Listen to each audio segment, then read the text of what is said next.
આપણા દેશના વડાપ્રધાન નરેન્દ્ર મોદીજીએ એક સભામાં પોતાના ભાષણમાં 1 વર્ષ સુધી સોનું ન ખરીદવાની અપીલ કરી।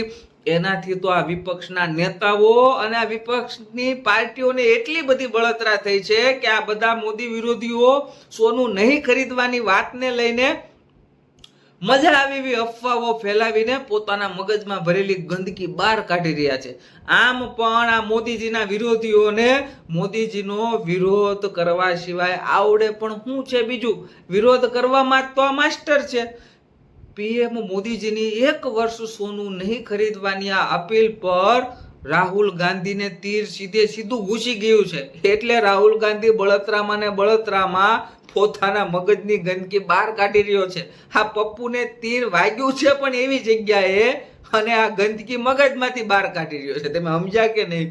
આ રાહુલ ગાંધી ઉર્ફે પપ્પુ એવું કહે છે કે મોદીજી દર વખતે જનતા પર જવાબદારી ઢોળીને બચી જાય છે। હવે આ પપ્પુ રાહુલ ગાંધીને કોણ સમજાવે કે આ પહેલી વાર નથી જ્યારે કોઈ નેતાએ લોકોને સોનું ન ખરીદવાની અપીલ કરી હોય। આ દેશના પ્રથમ વડાપ્રધાન તારા પપ્પાના મમ્મીના પપ્પા જવાહરલાલ નહેરુથી લઈને પી ચિદમ્બરમ સહિતના નેતાઓ આવી અપીલ અગાઉ કરી ચૂક્યા છે। હાલ તો મોદીજીએ ફક્ત સોનું ન ખરીદવાની અપીલ કરી છે। અગાઉની કોંગ્રેસની સરકારે તો દેશ માટે સોનું દાન કરવાની દેશવાસીઓને અપીલ કરી હતી, અને લોકોએ ખોબલે આ દેશ માટે સોનાનું દાન પણ કર્યું હતું। પીએમ મોદી સાહેબે તો ખાલી એટલું જ કહ્યું છે કે સોનું ન ખરીદો, પણ તારા પપ્પાના મમ્મીના પપ્પા જવાહરલાલ નહેરુએ તો કહ્યું હતું કે સોનું દાનમાં આપો, અને લોકોએ મંગળસૂત્ર સુદ્ધાના દાન કર્યા હતા। હાલમાં જે રીતે પશ્ચિમ એશિયામાં જે સંકટ ચાલી રહ્યું છે એના કારણે આપણા દેશના વડાપ્રધાન નરેન્દ્ર મોદીજીએ આ દેશનું ફોરેક્સ રિઝર્વ બચાવવા માટે દેશવાસીઓને 1 વર્ષ સુધી સોનું ન ખરીદવાની અપીલ કરી છે। જોકે મોદીજી પહેલા એવા વડાપ્રધાન નથી કે જેમને સંકટની સ્થિતિમાં આવી અપીલ કરી હોય। જ્યારે આપણા દેશ ઉપર આર્થિક સંકટ આવ્યું છે ત્યારે દેશના અનેક નેતાઓ આ પ્રકારની અપીલ કરી ચૂક્યા છે। આ નવાઈની વાત નથી। અગાઉ 1962માં ઇન્દિરા ગાંધીએ ખુદ મંગળસૂત્ર સહિત સોનાનું દાન કર્યું હતું। જ્યારે વર્ષ 1962માં ભારત અને ચીનનું યુદ્ધ ચાલતું હતું ત્યારે આ યુદ્ધ દરમિયાન વડાપ્રધાન જવાહરલાલ નહેરુએ નાગરિકોને રાષ્ટ્રીય રક્ષા કોષમાં સોનું અને પૈસા દાન કરવાની અપીલ કરી હતી।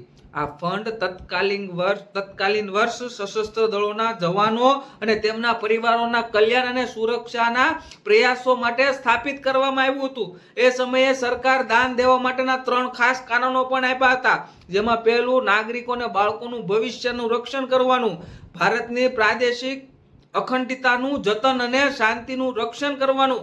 આ સમયગાળા દરમિયાન ઇન્દિરા ગાંધીએ 350 ગ્રામ સોનાના દાગીનાનું દાન કર્યું હતું, અને આ જોઈને દેશવાસીઓએ પણ હોશે સોનાનું દાન કર્યું હતું। 1967માં પણ ઇન્દિરા ગાંધીએ અપીલ કરી હતી। 1967માં તત્કાલીન વડાપ્રધાન ઇન્દિરા ગાંધીએ લોકોને સોનું ન ખરીદવાની અપીલ કરી હતી। એ સમયે આપણા દેશનો વિદેશી હુંડિયામણ પર ભારે દબાણ હતું। ભારતને હજી સ્વતંત્રતા મળી એના 20 વર્ષ થયા હતા, અને પાકિસ્તાન સાથે થયેલા 1965ના યુદ્ધમાંથી આપણો દેશ ધીરે ધીરે બહાર આવી રહ્યો હતો। આ સમયે આપણો દેશ ગંભીર પ્રકારના દુષ્કાળનો પણ સામનો કરી રહ્યો હતો। વિદેશી હુંડિયામણનો ભંડાર લગભગ પૂરો થઈ ગયો હતો, અને હજી બીજી સંસ્થાઓ શરૂઆતથી નિર્માણની પ્રક્રિયામાં હતી। આવી કપરી પરિસ્થિતિને પહોંચી વળવા ઇન્દિરા ગાંધીએ સાર્વજનિક રીતે નાગરિકોને કોઈ પણ સ્વરૂપમાં સોનું ન ખરીદવાની અપીલ કરી હતી, અને અર્થતંત્રને સુરક્ષિત રાખવા માટે રાષ્ટ્રીય શિસ્તનું પાલન કરવાની વિનંતી કરી હતી। અને 1991ની વાત કરીએ તો 1991માં સોનાએ દેશને નાદારીથી બચાવ્યો હતો। દેશ પર જ્યારે સંકટ આવ્યું છે ત્યારે દેશના નેતાઓએ ન માત્ર સોનું ખરીદવાની અપીલ કરી છે, પરંતુ કેન્દ્રીય બેંક પાસે રહેલા સોનાએ જ દેશને દેવાદાર થતો બચાવ્યો છે। વાત 1991ની છે, જે સમયે ભારતનો વિદેશી મુદ્રા ભંડાર લગભગ ખતમ થવાની કગાર પર હતો। ભારત પાસે કાચું તેલ, ખનીજ અને ખાતર જેવી જરૂરી ચીજોના આયાતની ચૂકવણી માટે મુશ્કેલથી 3 અઠવાડિયા હાલે એટલો જ વિદેશી મુદ્રા ભંડાર બચ્યો હતો ત્યારે ભારતે પહેલી વાર કેન્દ્રીય બેંકમાં રાખેલા 20 ટન સોનાને ગીરવે મૂકી $200 મિલિયન ભેગા કર્યા હતા. તેના થોડા દિવસ પછી ભારતે બેંક ઓફ ઇંગ્લેન્ડને 47 ટન સોનું મોકલ્યું હતું. આ ધનરાશિથી ભારતે તાત્કાલિક બાહ્ય ચુકવણીઓ પૂરી કરી અને નાદારીથી બચી શક્યો હતો આપણો આ દેશ. વર્ષ 2013માં પી ચિદમ્બરે પણ સોનું ન ખરીદવાની અપીલ કરી હતી. વર્ષ 2013માં કોંગ્રેસની સરકારના તત્કાલીન નાણા મંત્રી પી ચિદમ્બરે લોકોને સોનું નહીં ખરીદવાની અપીલ કરી હતી. તેમણે એક પ્રેસ કોન્ફરન્સ દરમિયાન કહ્યું હતું, જો મારી કોઈ કે ઈચ્છા ભારતની જનતા પૂરી કરી શકે તો એ છે કે તેઓ સોનું ન ખરીદે. એ સમયે દેશમાં ચાલુ ખાતા કરંટ એકાઉન્ટ ડેફિસિટ 6.7% રેકોર્ડ ઊંચી સપાટીએ પહોંચી ગયું હતું. તેની પાછળ મોટા પ્રમાણમાં સોનાની આયાતને મેઇન કારણ માનવામાં આવતું હતું. આ સમયે સરકારે મોટા પ્રમાણમાં થતી સોનાની આયાતને રોકવા માટે ઇમ્પોર્ટ ડ્યુટી વધારીને 8% કરી નાખી હતી.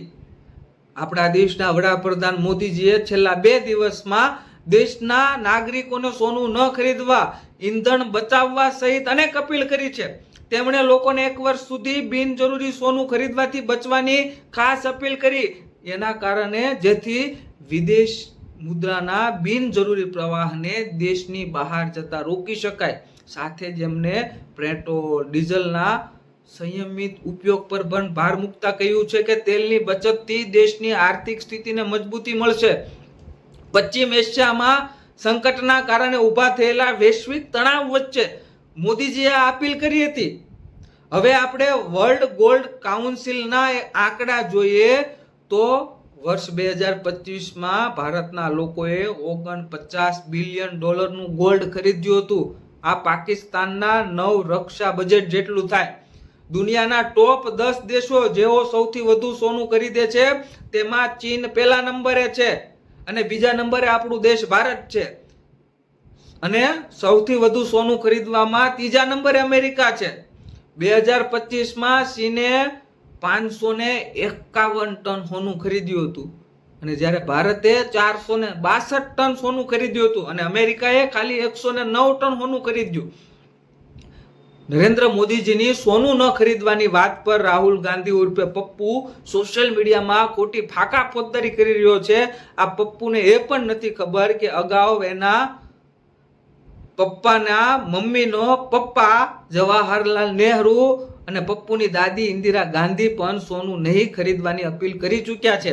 અરે કોંગ્રેસની સરકાર ખુદ સોનું નહીં ખરીદવાની અપીલ કરી ચૂકી છે. આ બુદ્ધિના બારદાન રાહુલ ગાંધીને કોઈ સમજાવો એલાવ. વર્ષ 1962માં વડાપ્રધાન જવાહરલાલ નહેરુએ દેશની જનતા સમક્ષ એવું વચન આપ્યું હતું કે જો ભારતના લોકો તેનું ધન, તેનું સોનું, ગરમ કપડાં સેના માટે દાન કરશે તો ભારત ચીન સામેનું યુદ્ધ જીતી જશે.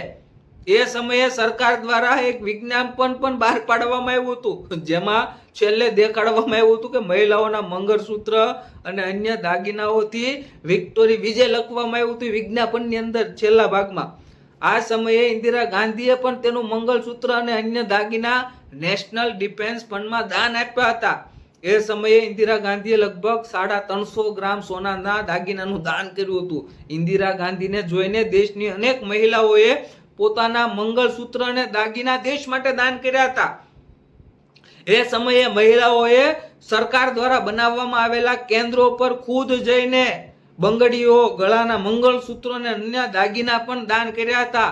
આ સમયે પંડિત જવાહરલાલ નહેરુની સરકાર પણ એવું જ કહેતી હતી કે આ દાનમાં મળેલા સોના અને ધનથી આપણે ચીનને હરાવી દેશું. આ સાંભળીને લોકો વધુ દાન આપવા લાગ્યા હતા. આ નેશનલ ડિફેન્સ ફંડ બન્યું તેના થોડા જ દિવસોમાં 28 નવેમ્બર 1962 સુધીમાં મળેલા દાનનો આંકડો જોઈએ તો 8 કરોડની રોકડ અને 252 કિલોગ્રામ સોનું દાનમાં મળી ચૂક્યું હતું, જે આજના આંકડા પ્રમાણે આપણે ગણીએ તો 185 કરોડ રૂપિયાનું થાય. એ સમયે લોકસભાની ચૂંટણી કરાવવા માટે 7 કરોડ જેટલો ખર્ચ થતો, જ્યારે જ્યારે યુદ્ધ દરમિયાન જ ભારતને માત્ર થોડા જ દિવસોમાં 8 કરોડ રૂપિયા દાન સ્વરૂપે સરકારને આપ્યા હતા. જવાહરલાલ નહેરુએ દેશવાસીઓને વચન આપ્યું હતું કે જો દેશના લોકો સેનાની મદદ માટે આગળ આવશે તો ભારત ચીન સામેનું યુદ્ધ જીતી જશે. પરંતુ હકીકત વાસ્તવિકતા એ રહી કે ભારત ચીન સામેનું યુદ્ધ હારી ગયું હતું. જો કે આમાં સૌથી ચોંકાવનારી બાબત તો એ છે કે પછી આ કોંગ્રેસ પાર્ટીએ ક્યારેય ભારતના દેશવાસીઓએ દાન કરેલા સોના અને રોકડનો હિસાબ ન આપ્યો. તેનો ક્યાં કઈ જગ્યાએ ઉપયોગ કરવામાં આવ્યો એની જાણકારી પણ ક્યારે દેશવાસીઓને આપવામાં ન આવી.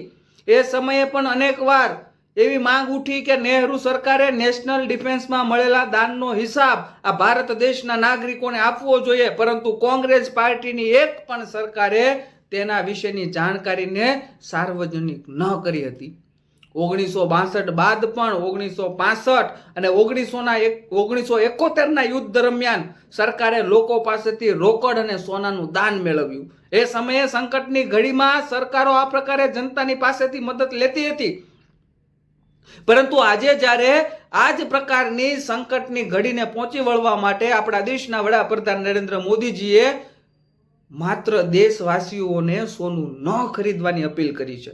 દેશ માટે સોનું આપવાનું તો કહ્યું પણ નથી. તો પણ આ વિપક્ષી દળ અને વિપક્ષ પાર્ટીના નેતાઓ સરકારનો વિરોધ કરી રહ્યા છે અને એના ઉપર રાજનીતિ કરવા લાગ્યા છે. વર્ષ 1990 અને 91માં જ્યારે ગલ્ફ યુદ્ધ થયું ત્યારે આ જ પ્રકારે કાચા તેલ અને નેચરલ ગેસની સપ્લાય સંપૂર્ણપણે ઠપ થઈ ગઈ હતી. ત્યારે આપણી પાસે કાચા તેલનો કોઈ રિઝર્વ સ્ટોરેજ ન હતો, ના તો સરકાર પાસે એટલા રૂપિયા હતા કે કાચા તેલ અને નેચરલ ગેસ અન્ય દેશોમાં જઈને ખરીદી શકે. એ સમયે રિઝર્વ બેંક ઓફ ઇન્ડિયાને 67 ટન સોનું ગીરવે મૂકવું પડ્યું હતું, જેમાં 47 ટન હોનું બેંક ઓફ ઇંગ્લેન્ડમાં અને 20 ટન હોનું યુનિયન બેંક ઓફ સ્વિટ્ઝરલેન્ડમાં ગીરવે મૂકવું પડ્યું હતું. અને આ સોનું ગીરવે રાખ્યા બાદ જે પૈસા આવ્યા ને એનાથી આપણે આપણી અર્થવ્યવસ્થાને બચાવી શક્યા હતા. એ સમયે દેશમાં પેટ્રોલ અને ડીઝલના ભાવ પણ આકાશને આંબી ગયા હતા. 1 લીટર પેટ્રોલમાં પણ ભાવ વધારો કરવામાં આવ્યો હતો, ડીઝલમાં પણ ભાવ વધારો કરવામાં આવ્યો હતો, ગેસમાં પણ ખૂબ મોટા પ્રમાણમાં ભાવ વધારો કરવામાં આવ્યો હતો. અને આ રાહુલ ગાંધી અત્યારે મોદીજીએ સોનું ન ખરીદવાની અપીલ કરી અને વિરોધ કરી રહ્યો છે. આનામાં તો શરમ નથી પહેલેથી, પણ કોંગ્રેસના સમજાવો તમારામાં પણ કંઈ શરમ રેખું કંઈ છે કે નહીં? અને છતાં પણ આ વિપક્ષ નામની પ્રજાતિ મોદીજીનો આ બાબતે વિરોધ કરે છે.